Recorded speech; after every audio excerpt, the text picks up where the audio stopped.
Sir, Aarav को पकड़ लिया गया है और हमारा मिशन भी फेल हो गया है। चौरसिया के पास कॉल पर किसी का आवाज सुनाई दिया। ठीक है। कॉल कट हो गई। चौरसिया ने हाथ पर हाथ मारते हुए कहा, यह नहीं हो सकता। तभी उसके पास दूसरे फोन पर एक कॉल आई, जिसे देखते ही चौरसिया के माथे पर कुछ बल पड़ गए। कॉल उठाकर चौरसिया ने कहा, हेलो। उधर से आवाज आई, तुमने जो मोहलत मांगी थी उसका समय पूरा हो चुका है। मुझे 2 दिन का समय और दीजिए। मिमियाते हुए चौरसिया बोला, ठीक है, लेकिन याद रखना 2 दिन, बस 2 दिन। उसके बाद अपने अंजाम के लिए तुम खुद ही जिम्मेदार होगे। कॉल कट हो गई। ये सुनकर दीपक चौरसिया की सांस में सांस आई। उसने एक इंपोर्टेड शराब की बोतल उठाई और एक ही गिलास में शराब डाली। उसे एक ही सांस में खाली कर दिया। आक्रोश में ग्लास को दीवार पर दे मारा। बड़बड़ाता हुआ बोला, मुझे किसी भी कीमत पर वो ताम्रपत्र हासिल करना ही होगा। उसके लिए मुझे चाहे लाशों का ढेर भी लगाना पड़े, और मैं ऐसा करके रहूंगा। सीबीआई हेडक्वार्टर में दोपहर के 12 बज रहे थे। 3 गाड़ियां आकर रुकती है, जिसमें से साइंटिस्ट की एक टीम निकलती है, जो सीधे हेडक्वार्टर में घुसते चले जाते हैं। सीबीआई चीफ अमर रस्तोगी उनसे वहां आने का कारण पूछता है। हम यहाँ पर उस मुर्दे को लेने आए हैं, जिसे आपने यहाँ पर कैद करके रखा हुआ है, और उस ताम्रपत्र को भी। ये रहा ऑर्डर जो हमारे पास है। कहते हुए साइंटिस्ट टीम के लीडर ने एक लेटर चीफ रस्तोगी को थमा दिया। पत्र पढ़कर चीफ बोला, लेकिन उसे ठीक से लेकर जाइए, वो बहुत ही अधिक शक्तिशाली वो भयावह है। आप चिंता मत कीजिए उस बात की, टीम लीडर ने कहा। साथ आए लोगों को साथ आने का निर्देश दिया। आरव की सेल के सामने खड़े होकर साइंटिस्ट ने संकेत किया, गेट खोलो।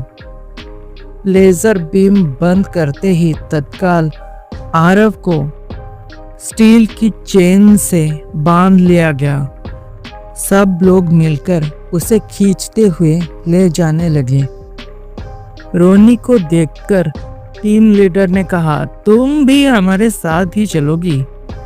रोनी ने सहमति से अपना सिर हिलाया।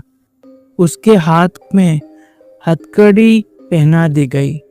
रस्तोगी ने ताम्रपत्र उस इंस्पेक्टर को सौंप दिया।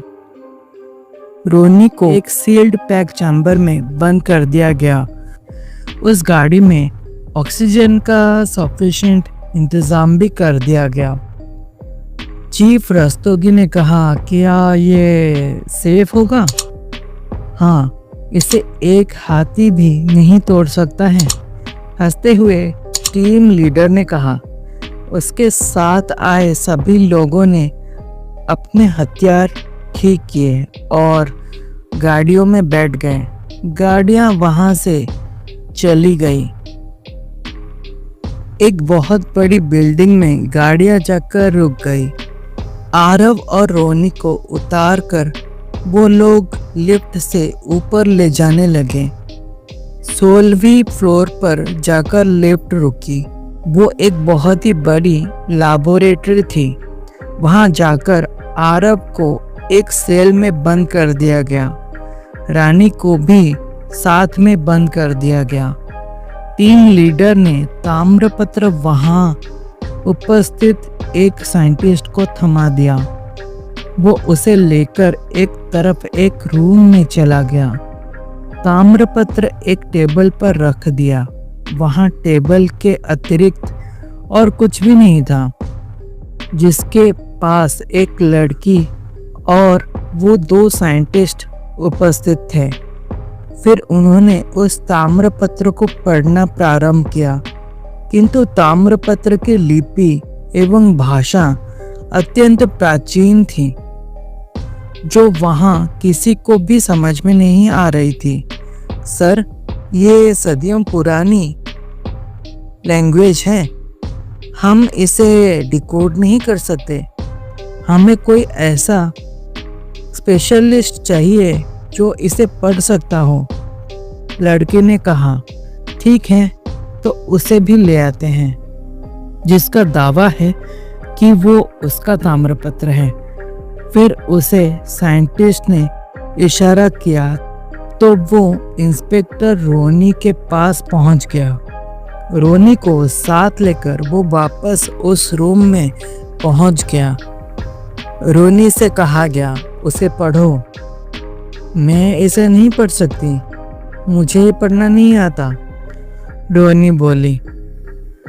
साइंटिस्ट ने एक इशारा किया तो दूसरे साइंटिस्ट ने रोनी को इलेक्ट्रिक छड़ी से शॉक देने लगा।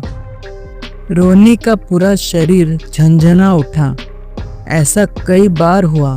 तब रोनी बोली, मैं इसे नहीं पढ़ सकती, पर ऐसा कई बार हुआ।